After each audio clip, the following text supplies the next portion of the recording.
Selamat sore, saudara-saudari kekasih Tuhan yang ada di rumah, yang ada di mana saja berada. Pada saat ini saya akan berbagi tentang cara-cara hidup yang perlu kita ikuti, kita jalani di tahun 2024. Yang pertama adalah hindari pengeluh. Pengeluh adalah orang yang suka mengeluh dan mengeluh. Kerjanya hanya mengeluh. Itu kita harus hati-hati. Karena banyak orang yang pemokol, pemalas, tidak mau bekerja keras, tidak mau berusaha, suka gayanya ngeri, suka foya-foya, hidup mau yang enak-enak saja, mau dibilang hits, mau dibilang anak zaman now, mau dibilang orang yang ya tren terbaru, wow dan wow sebagainya. Hati-hati dengan yang namanya pengeluh. Orang yang kerjanya mengeluh, jalan dari rumah satu ke rumah satu, mengeluh, itu harus kita hati-hati. Saya pernah mengalami orang seperti ini juga, saya pernah tangani. Ya, dia ini pokoknya sepanjang hari mengeluh dan mengeluh. Dikasih solusi, dijawab. Kalau orang suka mengeluh tuh banyak dia punya alasan. Ya, secara tidak sadar saja dia bungkus dia punya kemalasan lewat yang namanya mengeluh. Ingat Bapak Mama, saudara-saudari, mengeluh itu menular.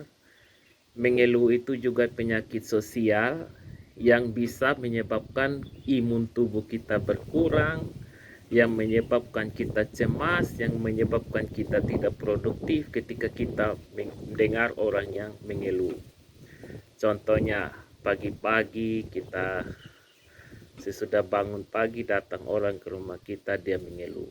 Dan saya juga pernah bergumul atau bergaul dengan orang yang kuat mengeluh.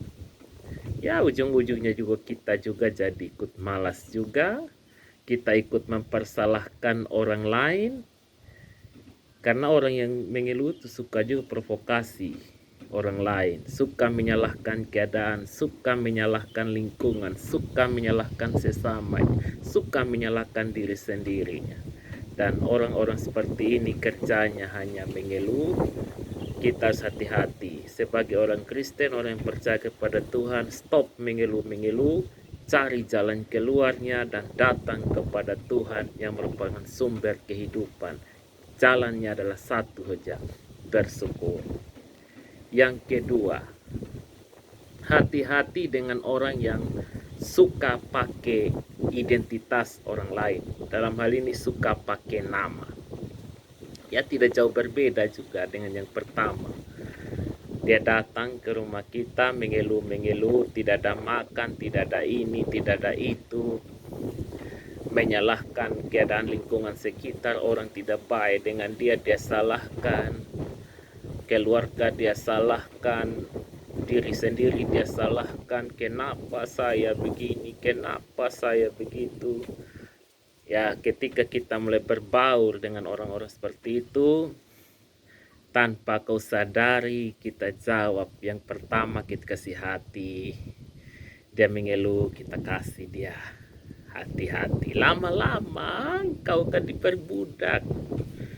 Dia mulai pinjam dulu. Apa? KTP. Buat apa? Saya mau pinjam di koperasi, tidak ada makan. Saya mau bayar utang. Saya mau pinjam di bank, mau bikin usaha. Tolong dulu, saya punya anak begini begitu. Hati-hati. Dia jual dia punya air mata buaya itu supaya kau ikut tergiur. Lama-lama air matanya dia laku, dia pindahkan beban dari dia kepada kita, membuat kita juga stres dan sebagainya. Saya pernah alami, sehingga saya mau berbagi. Ada orang seperti itu. Yang pertama, orang-orang seperti ciri-cirinya suka sekali jual nama Tuhan. Itu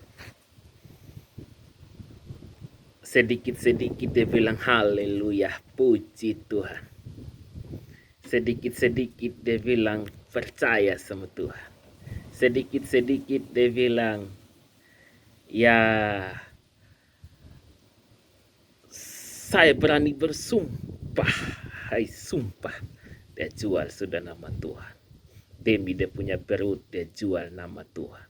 Demi dia mendapatkan sesuatu, dia bersumpah-sumpah. Tapi semuanya omong kosong doang, omong doang, yang begitu. Hati-hati memang. Kalau ada yang bilang saya pinjam kau punya nama, saya mau pinjam di bank, kita pakai sama-sama, ya hati-hati. Saya hanya omong saja. Saya pernah rasa orang seperti ini. Tidak perlu saya sebutkan nama.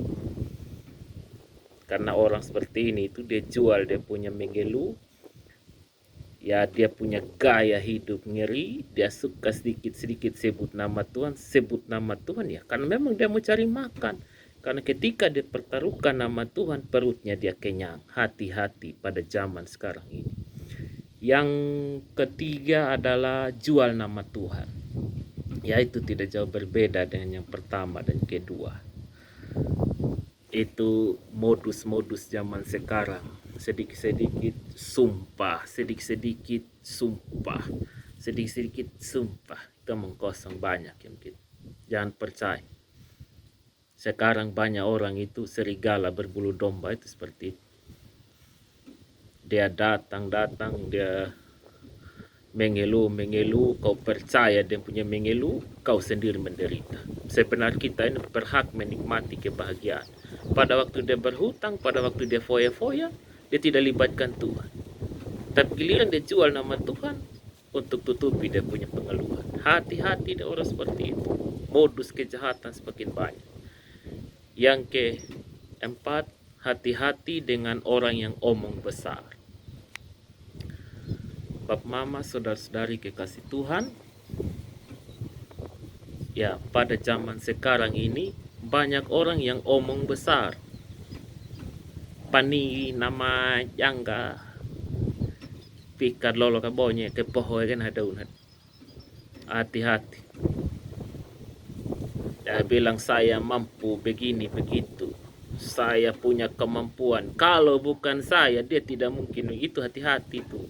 Dia jual cari makan itu lewat dia punya omong besar. Jangan kita percaya dengan yang kawak-kawak angai, tidak boleh kita percaya dengan yang demikian.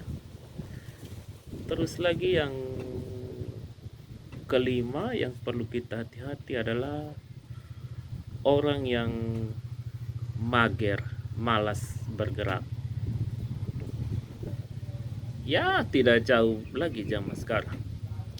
Kita bergaul dengan orang yang malas bergerak, ya mau yang cari yang enak, yang gampang, yang instan, itu hati-hati di orang begitu. Yang keenam yang kita perlu hati-hati adalah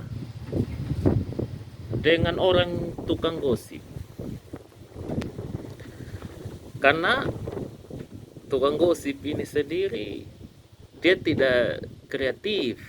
Coba dia bikin konten ke kerja atau apa, habiskan dia punya waktu 24 jam satu hari dengan baik? Tidak.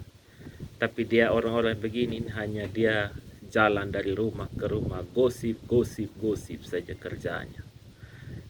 Saya juga pada saat ini saya mulai berefleksi diri. Saya mau menjauh dari lingkungan tukang-tukang gosip itu. Kan saya sudah rasa ada salah satu orang, dia datang gosip kita. Dia gosip nama orang dulu. Dia punya jelek begini, orang tetangga saya begini begitu.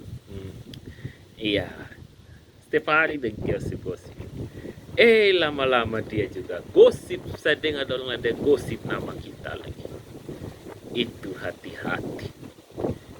Terus yang kita perlu hindari lagi mungkin yang keenam adalah apa ya yang kita harus hindari, yaitu pada zaman sekarang yang kita perlu hindari adalah orang yang tidak tahu bersyukur. Ya, itu kita harus hindari. Jangan sampai kita jadi ikut-ikut tidak tahu bersyukur. Dia ada, dia bilang tidak ada. Dia dapat, dia bilang tidak dapat. Itu kita harus hati-hati dengan orang yang seperti itu. Yang keenam, yang ketujuh, yang kita perlu waspada adalah ya pada zaman sekarang. Oh iya, orang yang tidak tahu bermedia sosial dengan baik. Sindir sana, sindir sini lewat Facebook. Itu hati-hati. Karena orang-orang seperti itu menjadi bumerang bagi kehidupan kita.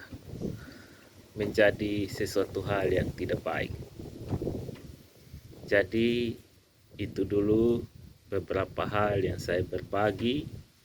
Terus juga ada yang ketujuh adalah judi online.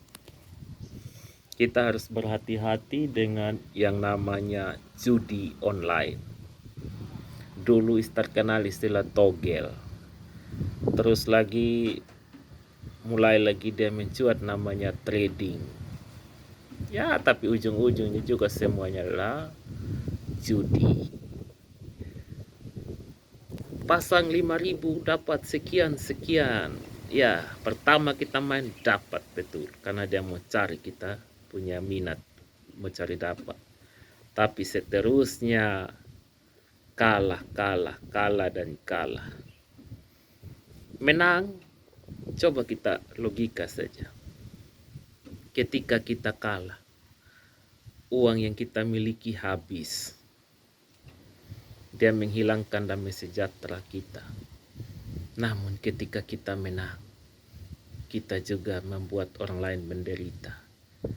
Orang yang kalah itu dia menderita. Dia hancur dalam rumah tangganya, hancur dalam hubungan sosialnya. Apa yang dia miliki dia jual habis. Itu judi. Dan memang tidak ada tempat yang baik. Ya, cara terbaik menghabiskan harta ya lewat judi. Kalau memang rasa diri harta terlalu banyak, tidak mampu lagi kita ya miliki harta yang banyak-banyak, silakan main judi saja. Itu cara terbaik menghabiskan harta Anda. Terus juga yang berikutnya adalah yang ke-8 yang perlu kita hati-hati adalah membuka aplikasi atau membuka email atau APK dari yang masuk ke nomor WA kita atau ke nomor HP kita. Itu hati-hati karena di situ ada mengandung phishing yang dapat menguras isi ATM kita. Hati-hati. Jadi kalau dulu simpan uang di bank aman, sekarang simpan di bank itu sangat rawan. Karena sekarang salah jempol saja kita habis duitnya kita. Japu, bolang pengalang, semua yang kita miliki habis kalau kita salah jempol. Tidak perlu yang kesalahan besar, jempol saja yang salah itu menghabiskan, menguras segala sesuatu yang kita miliki. Nah, itu. Dan juga yang ke-8 adalah ya Bapak Mam bisa bantu di rumah untuk memberikan kepada saya solusi beberapa hal untuk saya buat pada konten-konten berikutnya. Yang kita perlu hindari adalah game online. Ingat, main game untuk menghilangkan kepenatan itu wajib. Tapi dengan game, bermain game juga itu berbahaya. Bahaya yang pertama, kekurangan darah. Banyak anak muda yang sudah ketagihan bermain game, habiskan waktunya yang seharusnya waktu tidur dihabiskan dengan di depan game. Kalau memang tidak mau terjerat dengan game dan kecanduan game dan sebagainya, kita jangan bermain game. Game online itu berbahaya. Game mall itu berbahaya. Karena baik kalau kita bisa atasi, tapi kalau tidak, banyak orang yang kering darah. Dan ingat, mete-mete berlebihan, begadang-begadang berlebihan, menyebabkan kita cepat mati juga. Cepat berakhir hidup kita. Karena membuatkan banyak survei yang mengatakan ketika kita kurang tidur, kurang istirahat, seharusnya tidur malam itu Bapak Mama saudara 8 jam. 8 jam tidur malam. Tapi kita coba berpikir, banyak orang sekarang yang tidak lagi mencapai kualitas tidur yang baik, hanya tidur beberapa jam saja karena dihabiskan waktunya dengan main HP, main game mall. Yang berikut kita harus perlu hati-hati, yaitu pinjaman online. Ya, pinjaman online sendiri itu sangat marak aplikasi-aplikasi pinjaman online di HP kita. Bahkan lagi marak-maraknya pinjaman online. Hati-hati. Senangnya hanya sesaat, tetapi membawa kau kepada kehancuran. Itu adalah pinjaman online.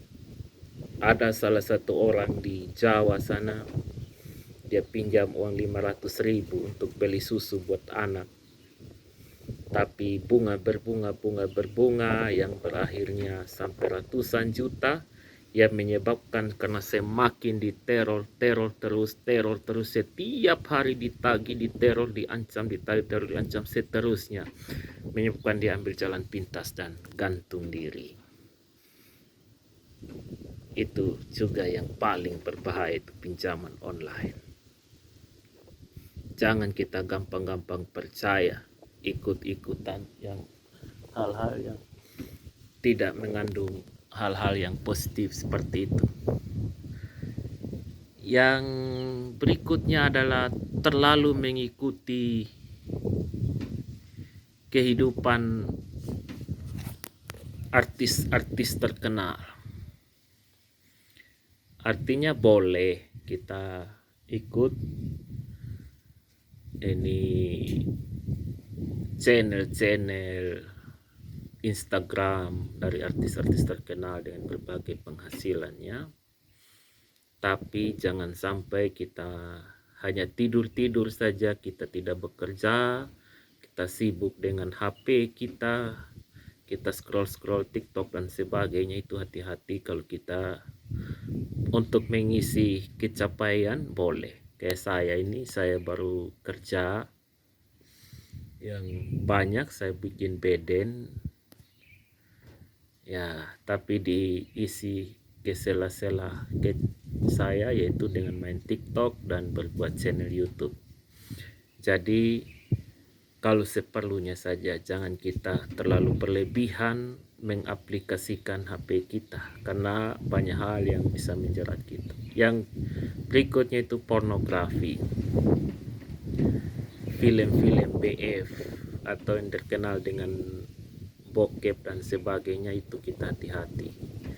Ingat, kalau sudah kecanduan itu berbahaya, karena bisa menimbulkan hal-hal yang tidak diinginkan. Banyak sekarang orang kecanduan dengan pornografi yang menyebabkan dia melakukan koli, onani dan sebagainya. Itu hati-hati, karena itu sangat adegan yang sangat berbahaya. Itu hati-hati. Terus lagi yang berikutnya adalah yang perlu kita waspada pada kali berikutnya yang ke-9 kalau tidak salah, yaitu tentang berkomentar di media sosial. Hati-hati dengan komentar-komentar yang memprovokasi, yang dimuat oleh beberapa orang, akun-akun palsu, akunnya saja palsu. Ya, hati-hati, kita tidak boleh langsung terjerumus. Lebih bagus pagi hari kita jangan langsung memegang handphone kita. Kita mulai dulu bangun tidur, kita pergi ke belakang, selesaikan apa yang perlu kita selesaikan, kita berdoa, baca firman dan sebagainya. Karena kalau pagi-pagi hari kita langsung membaca berita, dan beritanya itu berita-berita yang sangat menyakitkan, itu membuat kita tidak produktif sepanjang hari. Itu membuat kita punya mood juga berkurang. Kita perlu hati-hati, kita perlu waspada. Dan yang berikutnya lagi adalah pakailah uang kita dengan baik. Ingat, uang kita harus kita pakai, kita investasikan dengan baik. Jangan kita boros uang kita. Karena cara terbaik adalah menggunakan uang yang pertama kita menabung. Contohnya penghasilan kita 1 bulan, contohnya 100.000. Yang perlu kita tabung misalnya 30.000, sisa 80.000. Kita bar perpuluhan 10.000, sisa 60.000. Ya, ingat, tabung dan perpuluhan itu penting bagi semua orang, itu penting. Dan juga uang yang sisa kita tidak boleh berfoya-foya, kita sisipkan di celengan. Cara kita menjalani hidup di tahun 2024 yang tahun ini dipercaya, ya bukan dipercaya sih, tapi memang sudah terjadi, nilai uang itu semakin rendah. Lebih bagus kita mengikuti tabungan emas dan menabung juga, itu bagus. Kita investasi juga bagus. Jadi silakan berkomentar di channel saya, mungkin ada yang mau bertanya tentang cara-cara hidup tahun 2024 agar nyaman, aman, dan tentram. Silakan tinggalkan komentar, dan pada channel berikutnya ya saya akan menjawab apa yang merupakan kebutuhan dari Bapak, Mama, saudara-saudari. Jangan lupa like, subscribe, dan nonton sampai habis, share dan komen. Tinggalkan komen Bapak, Mama, saudara-saudari, karena ketika channel ini terus berkembang dan sampai pada tahap di mana channel saya jadi partner YouTube, saya akan ya tetap berpikir jasanya Bapak, Mama, saudara-saudari. Mungkin saya bisa berbagi giveaway dan sebagainya. Silakan doakan channel ini supaya channel ini dapat terus berkembang dan semakin banyak orang disadarkan untuk kembali hidup berlandaskan kebenaran firman Tuhan. Demikianlah apa yang saya sampaikan. Yang tidak baik yang saya sampaikan mohon untuk dimaafkan, dan yang baik mohon disimpan untuk bekal dalam menjalani hidup di tahun-tahun yang akan datang. Itu berangkat dari pengalaman pribadi saya, sehingga saya berbagi. Sekian dan terima kasih.